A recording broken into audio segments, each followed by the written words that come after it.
नमस्कार। आज हम एक बहुत ही दिलचस्प जगह की गहराई से पड़ताल करने वाले हैं।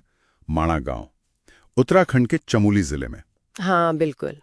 इसे अक्सर भारत का आखिरी गांव कहा जाता है ना। हाँ वही। और हमारे पास जो जानकारी है वो इसके लोकेशन, इसके पौराणिक कनेक्शन महाभारत वगैरह से, और यहाँ की संस्कृति और सामरिक महत्व, इन सब पर रोशनी डालती है। तो चलिए समझने की कोशिश करते हैं कि भाई ये भारत चीन सीमा के इतना पास, इतनी ऊंचाई पर बसा छोटा सा गांव आखिर इतना खास क्यों है। बिल्कुल। ये सिर्फ एक टैगलाइन या आप एक ज्योग्राफिकल पॉइंट से कहीं ज्यादा है। अच्छा। हाँ, सोचिए, करीब 3200 मीटर की ऊंचाई है और पवित्र बद्रीनाथ धाम से सिर्फ 3 किलोमीटर दूर। हाँ ये तो है। मतलब लोकेशन ही अपने आप में काफी अहम है। बिल्कुल। लेकिन बात सिर्फ इतनी नहीं है, इसकी परतें और भी गहरी हैं, जैसा आपने कहा पौराणिक कथाएं। हाँ, मैंने पढ़ा है कि इसका महाभारत से बड़ा गहरा नाता है। वो स्वर्गारोहिणी वाली बात, कि पांडवों के स्वर्ग जाने का रास्ता यहीं से था। हाँ, मान्यता तो यही है कि पांडवों ने अपनी जो अंतिम यात्रा थी वो यहीं से शुरू की थी। क्या बात है। ये सुनने में ही कितना अद्भुत लगता है ना। सच में। और वो भीम पुल का भी जिक्र आता है। हाँ बिल्कुल, भीम पुल। सरस्वती नदी बहती है वहां और उसके ऊपर एक बहुत बड़ी प्राकृतिक चट्टान है, पुल जैसा। हाँ, और कहते हैं कि महाबली भीम ने द्रौपदी को नदी पार कराने के लिए वो शिला रखी थी और वो आज भी है, वहां लोग देखने जाते हैं। मतलब पौराणिक कथाएं आज भी वहां साक्षात मौजूद हैं एक तरह से।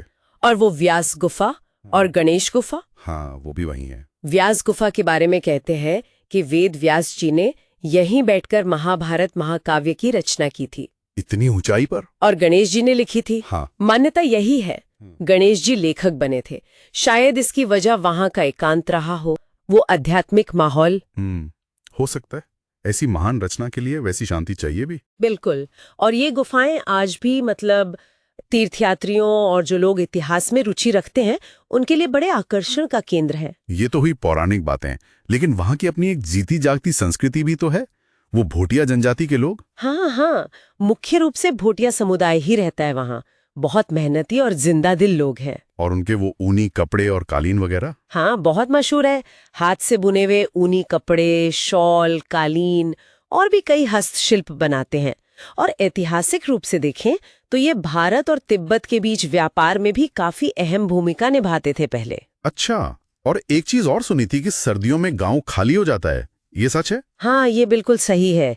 सर्दियों में वहाँ बर्फ बहुत ज्यादा गिरती है, रहना बहुत मुश्किल हो जाता है। तो कहाँ जाते हैं लोग? तो ज्यादातर परिवार जो है वो मौसम बदलने से पहले ही नीचे आ जाते हैं। निचले थोड़े गर्म इलाके हैं ना, जैसे गोपेश्वर या चमोली, वहां चले जाते हैं। अच्छा। और फिर जब गर्मियां आती हैं, बर्फ पिघलती है, तो वापस अपने गांव लौट आते हैं। ये उनकी जीवन शैली का हिस्सा है। इसे मौसमी प्रवास कहते हैं। गजब। मतलब एक तरफ इतना गहरा पौराणिक इतिहास, दूसरी तरफ ये अनोखी जीवन शैली, और फिर तीसरा पहलू इसका सामरिक महत्व। सीमा के बिल्कुल पास है ये। हाँ बिल्कुल। और वो जो साइन बोर्ड लगे हैं ना जगह जगह, भारत की आखिरी चाय की दुकान। हाँ, वो तो बहुत वायरल हुए हैं। हाँ, वो पर्यटकों को बहुत खींचते हैं। एक तरह का सिंबलिज्म बन गया है, पहचान बन गई है। सही बात है। लेकिन इस पहचान के पीछे एक गंभीर सामरिक सच्चाई भी है। क्योंकि ये सीमावर्ती गांव है, तो यहाँ भारतीय सेना और आईटीबीपी की अच्छी खासी मौजूदगी रहती है। सुरक्षा बहुत अहम है। मतलब माणा से आगे आम लोग नहीं जा सकते? नहीं, आम नागरिकों को माणा से आगे जाने की इजाजत नहीं है।